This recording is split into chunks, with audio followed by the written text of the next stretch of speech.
Welcome and thank you for standing by. Currently, all participants are in a listen-only mode. Today's webinar is being recorded, and the recording will be posted publicly. If you have any objections, you may disconnect at this time. Now I'd like to turn the call over to your host for today, Erlene Dow. Thank you, Lisa. Before we begin, a few housekeeping items. We will save all our questions to the end of the presentation. Please add your questions into the Q&A box and we will read them out loud after the presentation. The chat has been disabled to our attendees at this time. Good afternoon, everyone, and thank you for joining us for the July Local Employment Dynamics, or LED webinar. On behalf of the U.S. Census Bureau and the LED Partnership, in collaboration with the Council for Community and Economic Research and the Labor Market Information Institute, it is my pleasure to welcome Stephen Hossack and Mark Jackman as they present Visualizing Home-to-Work Job Locations and Income Demographics using Census LEHD Origin Destination Employment Statistics, or LOADS data, in a web-based application. This presentation will provide background information of a web-based geographic tool that assists transportation planners in understanding home-to-work travel flows and income demographics. Users can easily select origin census blocks, associated job destinations, and job income metrics based on LOADS data to be displayed in a map. Using the application, planners can quickly discover travel and job demographic patterns.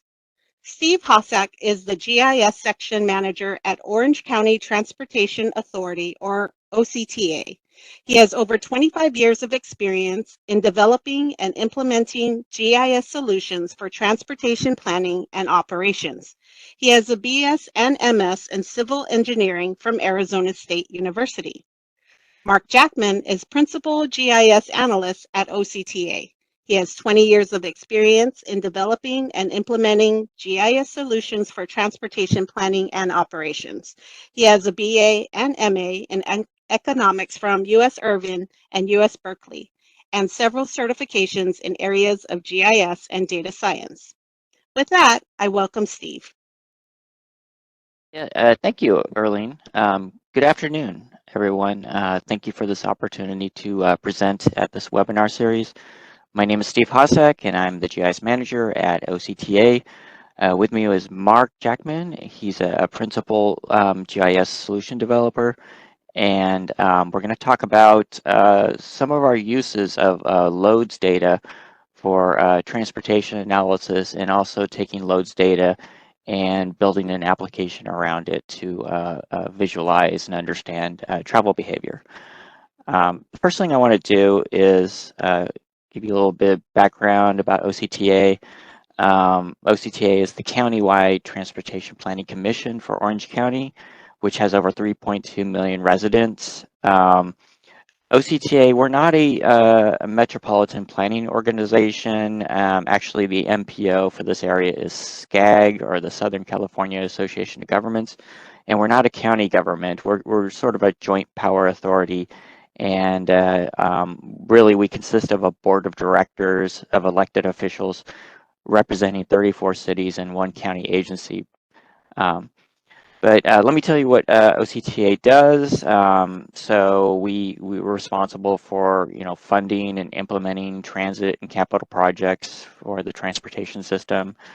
We are the operator of a transit system, OC Bus, which is the countywide bus, and soon we're going to have a streetcar being implemented later this year. On average, we have about 100,000 average daily transit riders. It dropped a bit from the COVID pandemic, but we're slowly picking up. So another thing that we do is we do transportation planning, both short-term and long-term. Every 4 years, we come up with a big long-term transportation plan, and a lot of that just requires a lot of coordination with local and regional, state and federal agencies. And so, so that we can make, sorry, can people still hear me? Is there audio issues? Nope. Okay. We can hear you. Okay, all right, good. Yeah, I just got a message here saying that there was audio issues. Okay. Anyways, and then we also, OCTA is the administrator of a voter-approved sales tax for transportation investment, and you can find out more from octa.net. And we in GIS, we also provide open data, so you can also go to that bottom link at the bottom and check out some of the data that we offer. Our GIS team, we support transportation planning, but we're also kind of the data, responsible for data analysis and data engineering and data science and all that. You know, to carry out our responsibilities, we need data and lots of it, you know, to make sound decisions on transportation funding and projects, policies, and we also need a lot of data for federal and state reporting requirements. Some of the data that we monitor closely and we gather and collect and maintain include demographics such as population, employment, income, race, age, and car ownership. We also manage a lot of data about the transportation system. We also you know, we collect data on like traffic, you know, average daily traffic, traffic on bikeways and stuff like that. And yeah, we keep track of a lot of performance statistics and stuff like that. And then, you know, we also collect data on origin destination, and you know, that's where loads kind of fits in. But we also collect data on, you know, there's emerging data sources out there like connected vehicles that allow us to understand origin and destination, so we can understand travel behavior.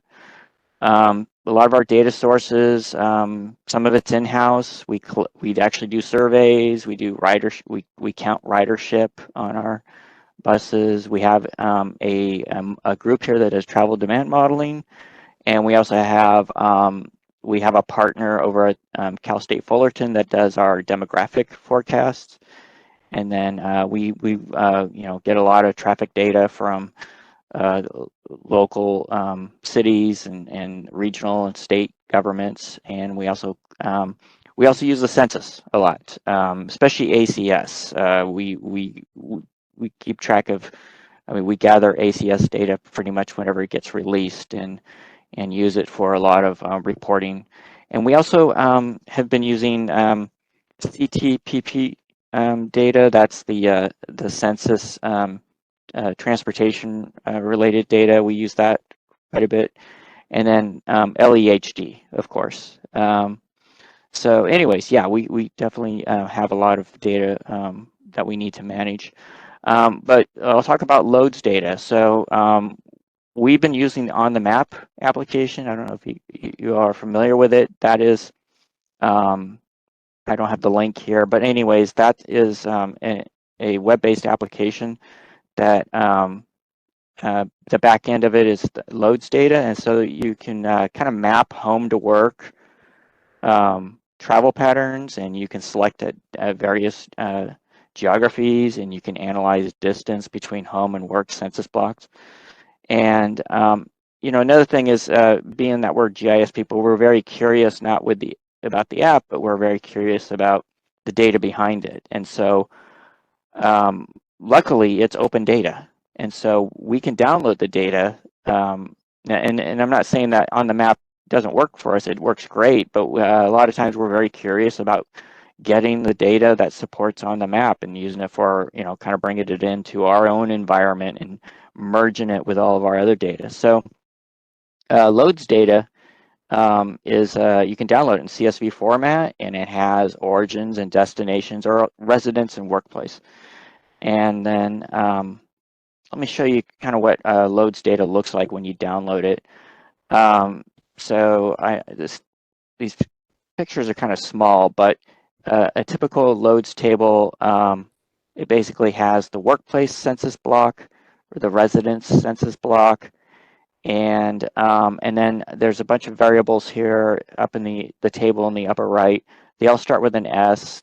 The one that has S000, that's the total number of jobs, but you can interpret that as being a a worker going from one place to another, or from, from home to work and then back. So basically, these can represent, if you make a lot of assumptions, these can represent person trips. And then also some of these number of trips are broken down by earning, age, and employment sector. So yeah, so all that's open data, available for download. We are using right now the 2019 data. I know that there's been a recent release of 2022, so we'll probably soon we'll probably be downloading that and starting to look at that. So when I kind of did an overall review of the loads data, I downloaded the CSV, loaded it into our SQL Server database. I filtered, we kind of filtered the data set just to home and work blocks, census blocks in Orange County alone, and came up with about 2.1 million OD records. There's about, and then if you do some summaries here, there's about 1.5 million workers that reside in Orange County, and that's consistent with the Bureau of Labor Statistics, if you cross-check with that. And then there's 1.67 jobs that are located in Orange County, and that's consistent with the state of California Employment Development Department. So data looks pretty good, and so we go ahead and download it, and then we could do some cool stuff in GIS. With origin destination data, you can reveal travel patterns and behavior. And so you can make different charts and stuff. When you have origin as destinations, you can do the straight line diagram shown here in the lower right. It gets kind of messy, but you can kind of see where people are coming from, where they're traveling to. But what would be good is to kind of build an application that makes it easier for end users, planners who don't want to spend the time doing a lot of GIS work. If we could just build some tools so that people can do easy exploration and analysis of this data. So that's where we decided to build an application, a front-end application that provides some analytical tools for loads data. It's similar to on the map, but it's customized for our region, and then it's customized, for the way we like to do symbology and stuff like that. The goal of the app is data exploration, and what I like about loads is that the home and work, locations are block level, so it's very fine. It's not coarse like other data sets that are tract level. And then with loads data, we can display it with other GIS data sets. We could show it with our transit routes and stops, our transit centers, major activity centers, and we can merge the data also with other sources of household employment and population. And so we constructed this app, and we use ArcGIS Enterprise. We are an Esri shop here, and we have the entire ArcGIS platform. And we just used ArcGIS Web App Builder, which requires minimal code. What's great about the ArcGIS Enterprise is that there isn't a whole lot of customization you need to do. You just kind of set your data up in the back end in an enterprise geodatabase, and then just configure Web App Builder without having to write a bunch of code. And so, yeah, and then the backend data, because it's very large, we put it into an enterprise geodatabase, which runs on SQL Server. Now, before we move on, there's some data considerations that we want to bring up with loads. Does loads data really represent real-world travel patterns? There's some things that need to be kind of researched.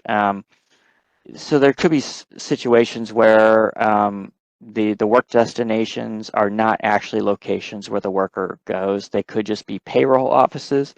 So the origin destination pair might not reflect a real trip, because the worker, what loads reports, I think the data source is is based on unemployment insurance data. And so, the work location might be a payroll office, but the worker doesn't really go there. They go to another office. So, and then you also have the case of remote workers. And another thing too I want to bring up is that work to home, and then home to work and work to home, those are commute trips, but they only represent about 19% of total trips according to our models. And I think if you go to the Bureau of Transportation Statistics, we always have this idea that vehicle or person trips are always about work. Well, there's a lot of trips out there. There's shopping, there's school, there's recreation, there's freight. So this only tells part of the story, but still, it's open data. It's it's still pretty rich, and we think it's useful. And then also these socioeconomic variables that are in loads. The earnings numbers probably should be adjusted. I think they're a little bit low. And then it'd be good to have more detailed information about industry types. Anyways, so the data isn't perfect, but I think it's still useful. So I'm going to go ahead and have Mark take over. He's going to give you a demonstration of our loads application. So I'll go ahead and let Mark share his screen. Okay, thanks, Steve. Is the screen available? I can see it. Okay. Yeah. All right. So this is the application we put together. As Steve said, we used Web App Builder to put it together and host it on our internal server. It's available in-house only for our planning team. And just real quickly, a broad overview is we have a select tool where we select the underlying census blocks. And as Steve was mentioning, it could be a home to work analysis or a work to home analysis. So we have that ability to do that through this tool. So that's a select tool. And then we created a geoprocessing widget here based on a geoprocessing service. And that was probably, as he said, it was a light coding, but that's where we really had to write a little bit of custom code to process the data and then display it in the map. So let's see, the basic workflow, and then up here, we have here's layers for residences to workplaces where we can look at the origins. In this case would be residences, and then display it the destinations, and also if we have a work to residence analysis likewise. And then we also can bring in, as Steve was mentioning, we set up for some of our analysis, we can add or display some of our transit features that we find of interest. So the goal was something simple to do without any great GIS background or using those kind of tools. So let me give you a demonstration. I'm going to zoom to a part of a city of Stanton, one of the cities in our county. And Stanton is just sort of an average, or maybe even a little below average. 39,000 people live there with a household median income of about 66,000. So here's you would go to the select tool, and I'm going to select just a block of houses here, and set that as the input of the location analysis tool here. I'm going to do a home to work analysis. So these represent, or they are, residences for the most part, and hit run.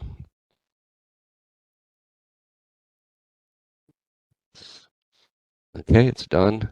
And let me clear out that selection set. Now I'll go over here to the layers. I'm doing a residences to workplaces. Here we can see the origins that we selected.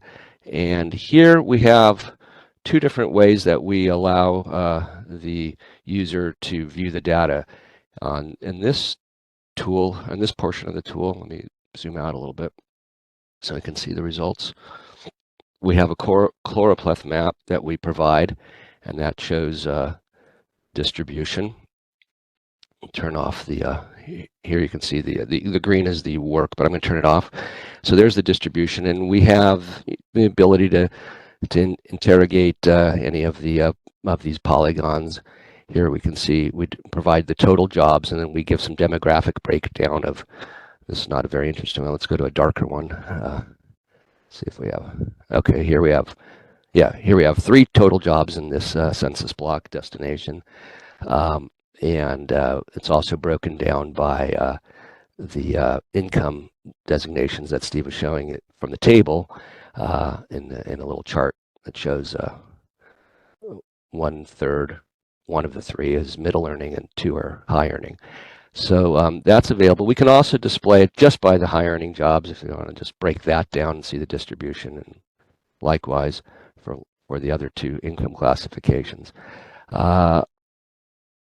Personally, I find the heat map that we provide to be of a lot of interest. I think that really shows some patterns and whatnot. So here we can see here in Stanton, in this block of homes, sort of a distribution of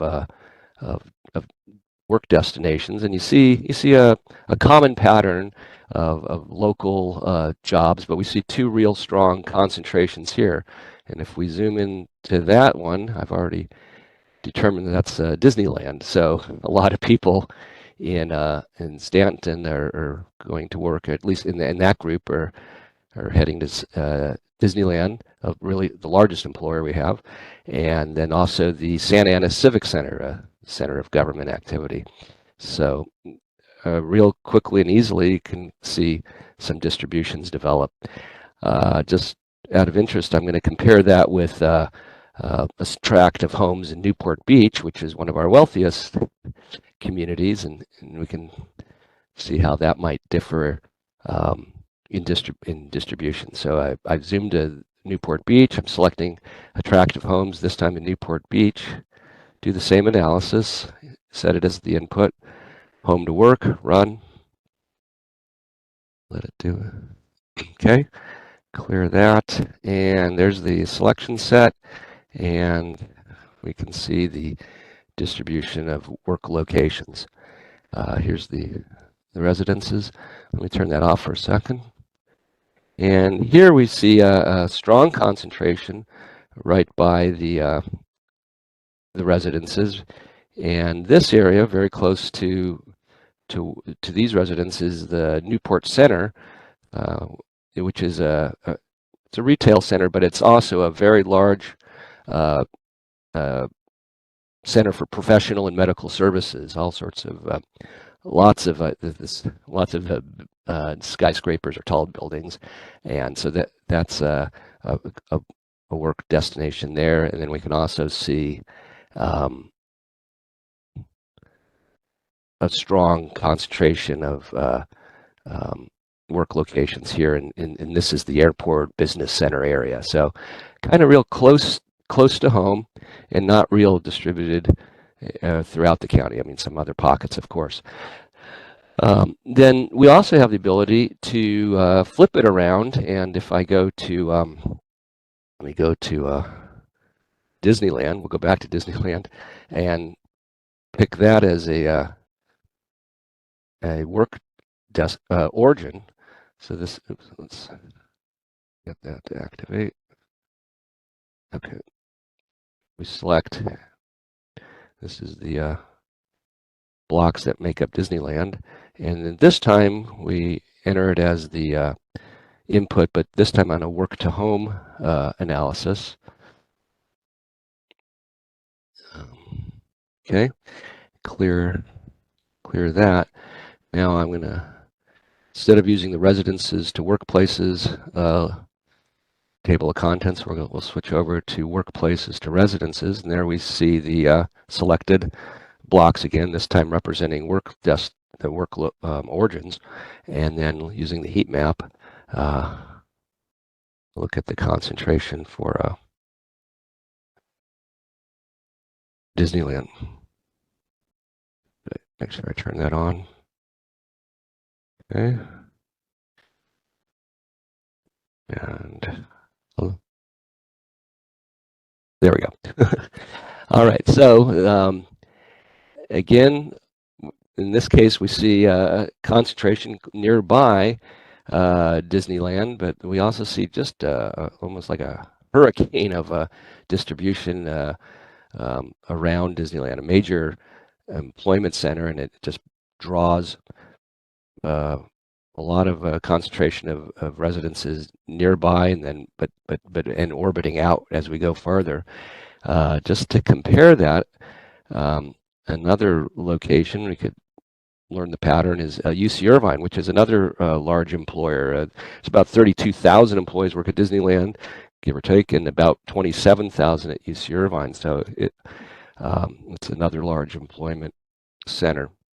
If we select the UCI, this is the campus.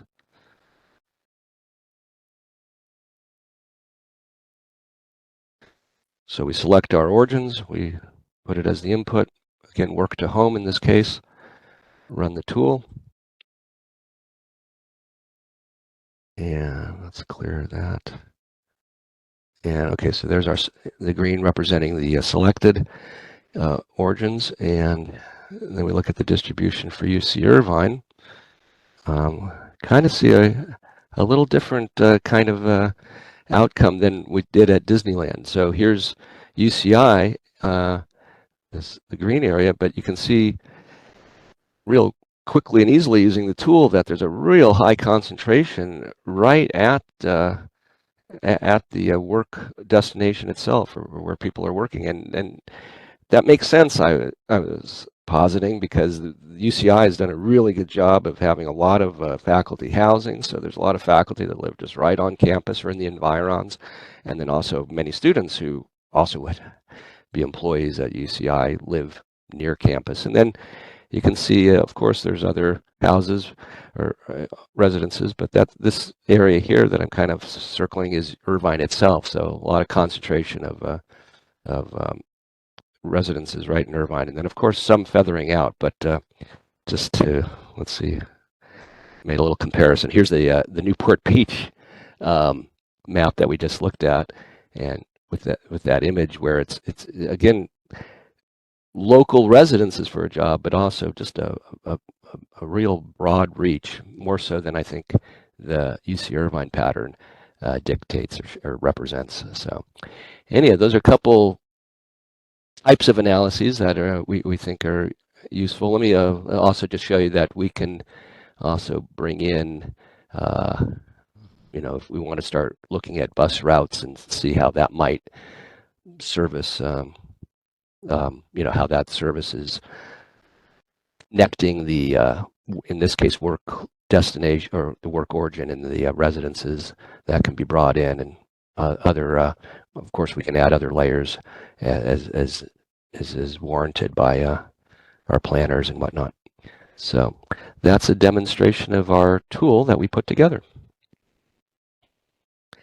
I'll hand it back to Steve. Oh, Mark, before you sure. stop sharing, another thing I want to show is, can you bring up the attribute table for like the workplaces?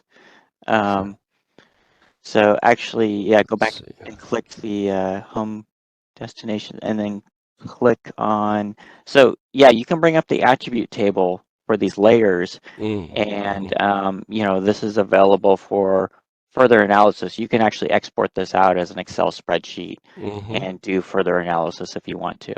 So the planners, if they run an analysis but they want to actually extract the data and do some more work with it, they can. And and it's got printing capabilities, and you can change the base map layer and search for addresses. So yeah, thank you, Mark. You're welcome.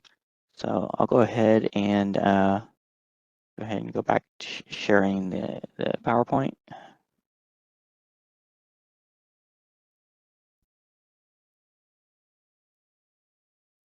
Okay. So that was the application we built, and it's evolving over time. We'd like to implement some more functionality. I think we want to put in some more information about travel times between the origins and destinations, and we can get that from our transportation model. We can get travel times between TAZs, or transportation analysis zones. So that way we can get the actual the distance and time instead of the straight line distance.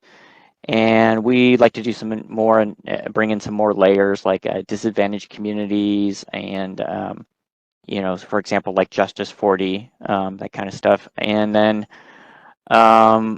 then we'd like to do some more accessibility analysis by mode between the different types of mode, whether it be drive, transit, and walk. And there's more data to loads. There's also the residence area characteristics that's provided with the loads data set, and also workplace area characteristics, which provides more detailed information.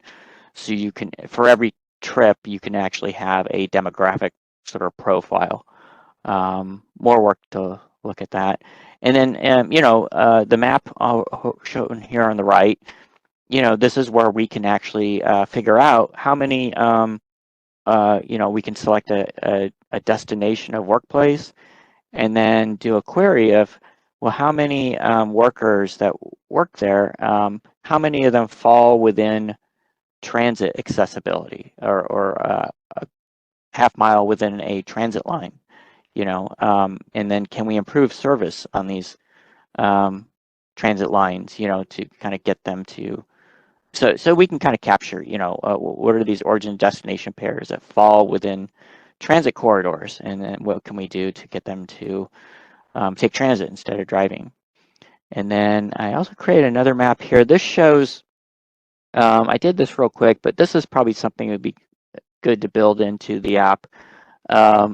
This shows, this looks at a scenario where an origin and destination pair, or residence and workplace, fall within a half mile of one route, meaning that you can get on the bus and take it without taking a transfer, and you can go to your workplace.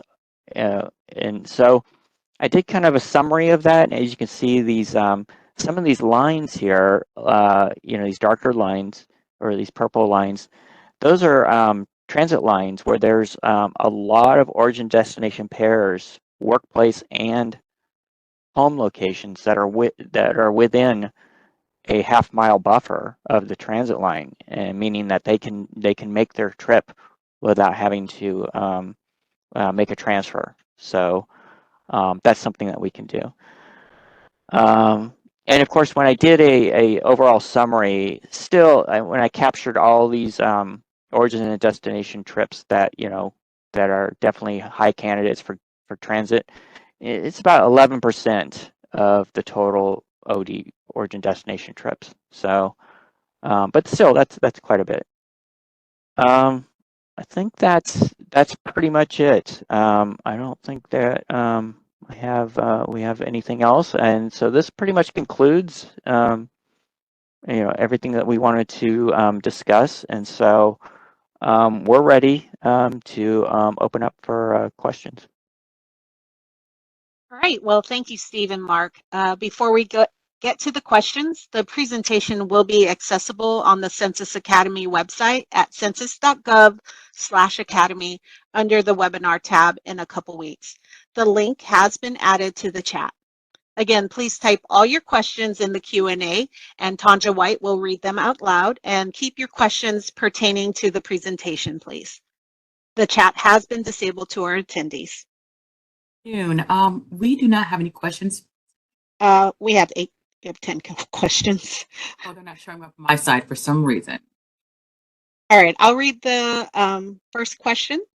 I tried to answer one of them, but it says, what is the difference between loads data and the commuting data journey to work?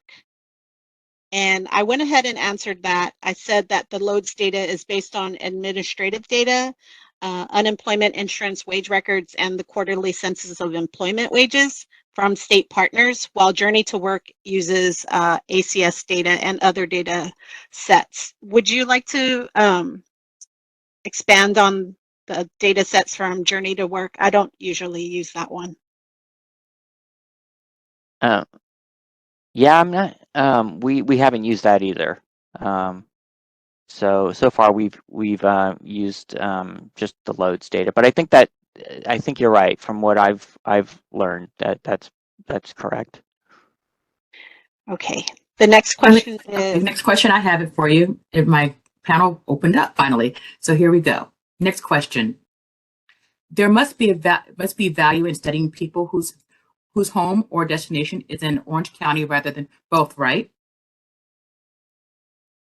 Oh, I'm sorry. What? Can you repeat that? There must be value in studying people whose home or destination is in Orange County rather than both, right? Right. Yeah. Yeah. And you know, another thing too is we for this data set that we downloaded, we weeded it out, and for the app, we're only analyzing data for jobs or workplaces and residences that are not both in Orange County, but you know, either or. So I mean, we have some jobs that are in Orange County, but the home locations are like in LA, Riverside, or San Bernardino, or some of the others. But you know, these are filters that we could you know, that we could put in, where we could just say, okay, let's just look at only origins and destinations in Orange County only. But as far as, you know, it's kind of up to the planners and the people analyzing, exploring the data. You know, those are questions that they'll probably dive into, and we in GIS will just accommodate them. Yeah. Hello, Steve. I'm working on a loads project in Tableau for my state and looks similar to yours. I'm using origin destination files. My question is in regards to the RAC/WAC files. I have not looked into them as of yet and was wondering, can you join the WAC/RAC files to the OD dataset on a common field? Or is it better to have 3 separate dashboards for each file if they do not relate or join? Right. And this is a great question. And actually, this is probably something that we're also exploring, because we have not looked at them either in great detail. I think, correct me if I'm wrong, but I think the WAC and the RAC, I think they're at block level as well.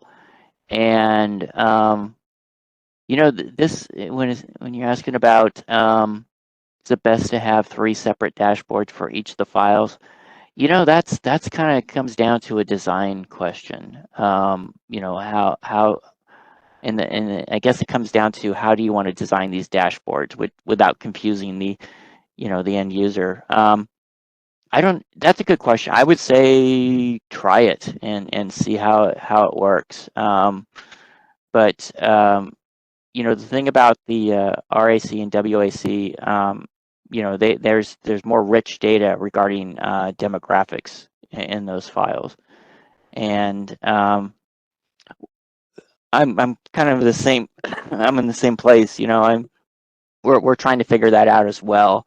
So I guess the best answer to that is we don't know yet. We're looking into that as well, and we would like to, you know, if we once we go down that path, you know, we'd be willing to share what we've learned.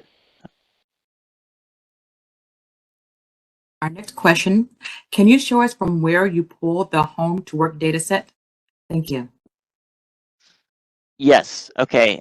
So that's from the loads data set that you download, and so every record in the loads table is has a home block, census block, and then a work census block, and then there's the other columns there that tell you the number of workers that travel from that home block to. So it's in the loads table.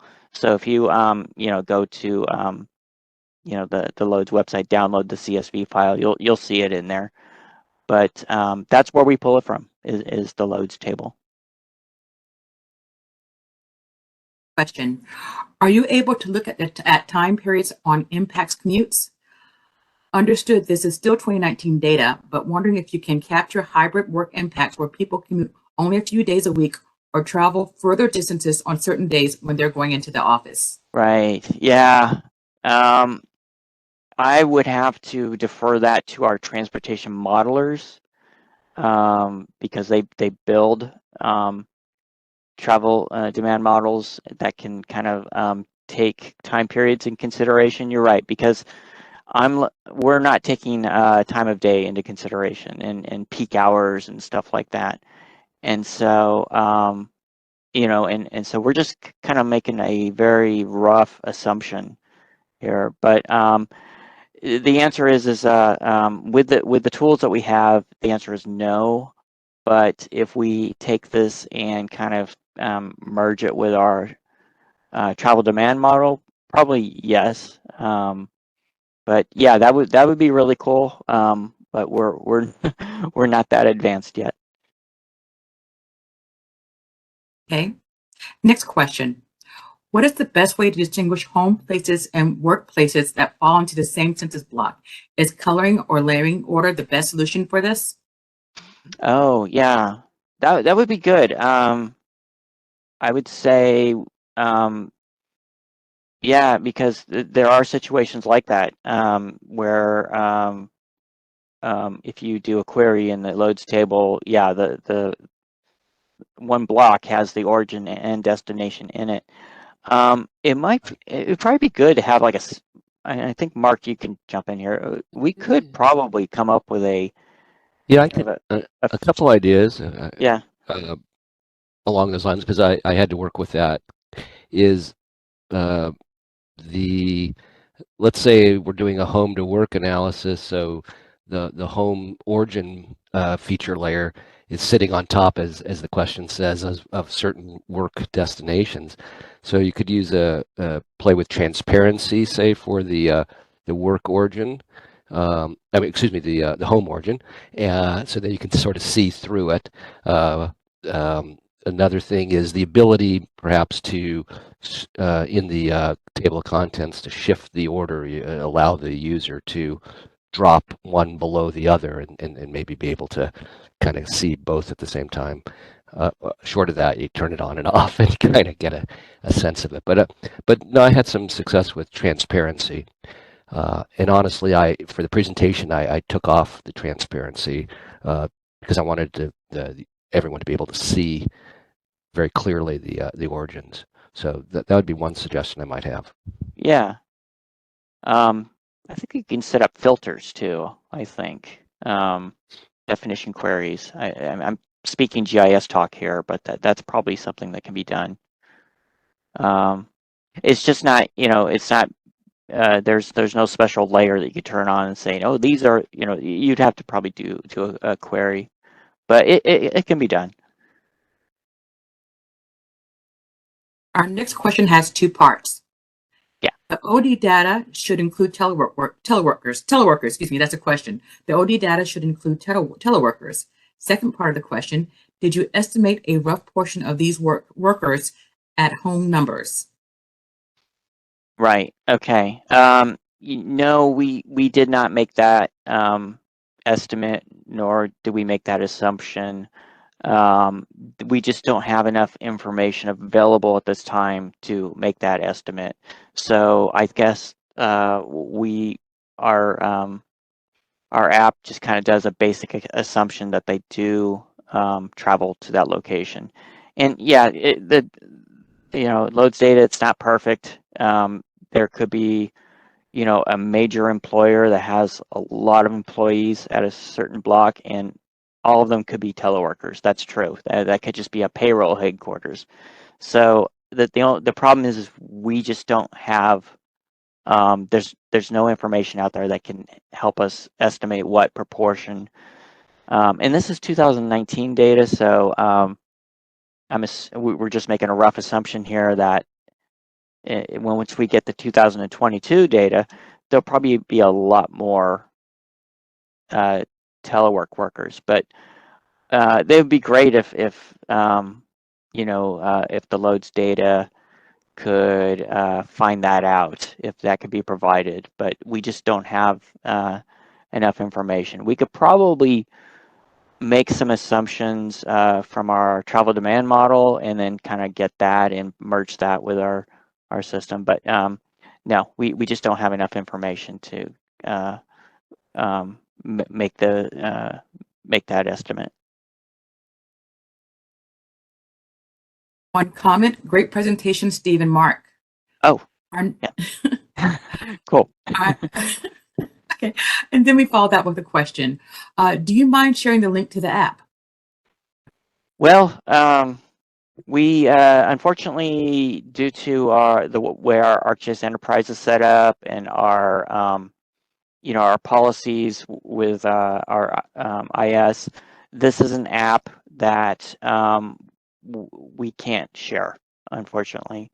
So no, we don't have a link to it. I did I do have a write-up on how to kind of set this up yourself if you wanted to, because I can't remember which department it was there. I think it was in South Carolina. There was a economic development agency that was very curious, and so we had a call with them, and I kind of gave them, I wrote up on how to set this up yourself if you have the ArcGIS platform. If you have, if you use Esri products, I kind of described on how you could set this up yourself. But we'd like to, but due to our policies, our ArcGIS environment is kind of just closed off in our firewall. Next two questions are from the same person, so I'll read them together. They're both short. The first question is asking, at what level is loads data available, and then how do you access the loads data site? Oh, okay. Yes, it's open data. It's available. Anyone can get it. And of course the geographic level of loads. What's great is it's census block. The geographic level is census block to census block, whereas like CTPP, I think that's tract to tract. So, anyways, let me see if I don't know if any of you have the link to the loads site. I can dig it up here if you guys.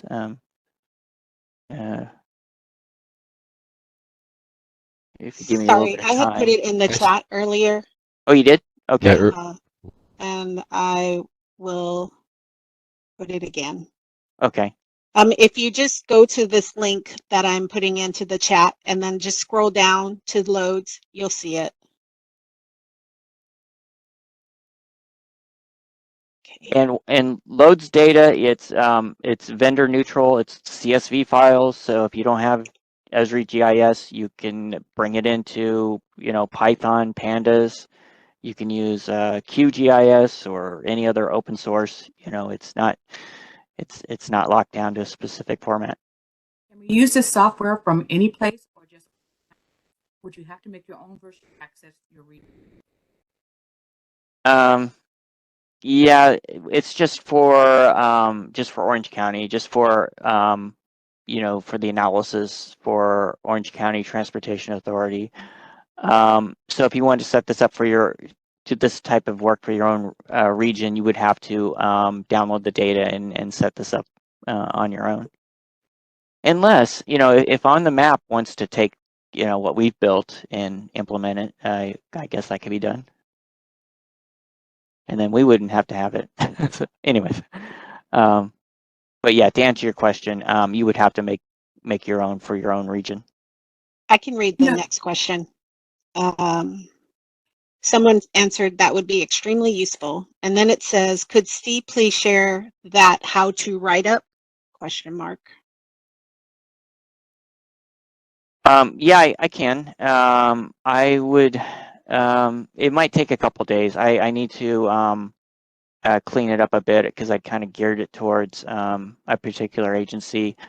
I guess I could send it to Erling. Could I send it to you and you could post it somewhere, or maybe, Yeah, that would be or great. We can post it with the presentation. How's that? okay, yeah. It's just it'll take me a couple days to get that ready. It'll take us a couple days to get the presentation ready too. Yeah. Okay.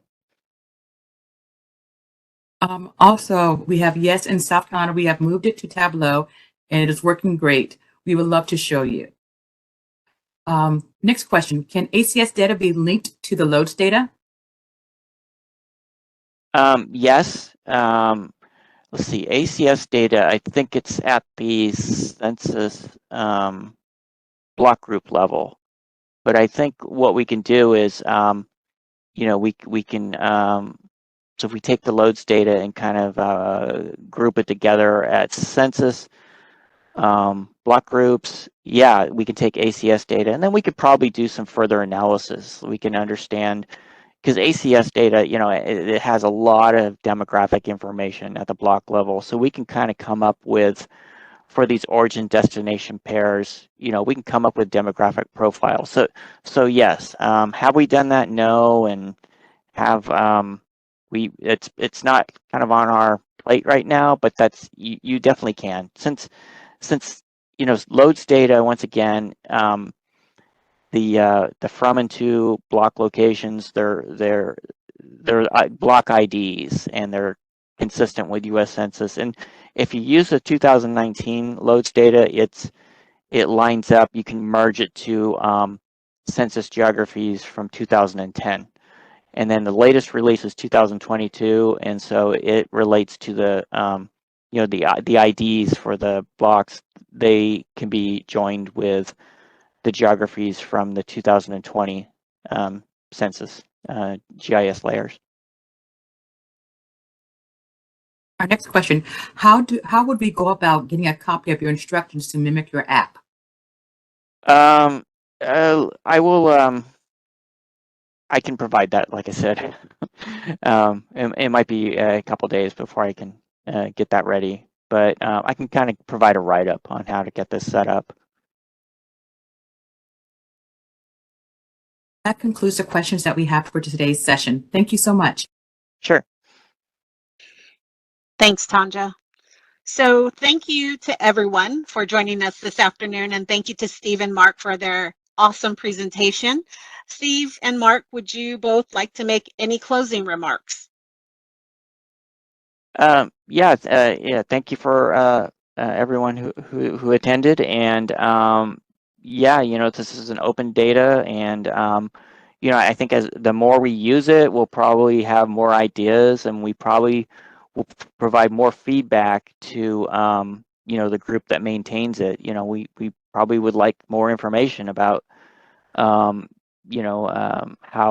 it's collected and everything, and to see if there's any improvements that can be done to make sure it truly reflects reality. But otherwise, it's a cool data set. So,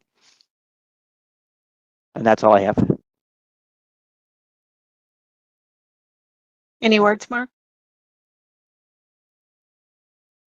Excuse me, I think we covered everything. I just the ability to build this with the tools that we have in house, with the Esri software that we have, made it really helped make it accessible. And I think that's really one of the things I think we wanted to get across today, is taking some real rich data sets that are available through loads, and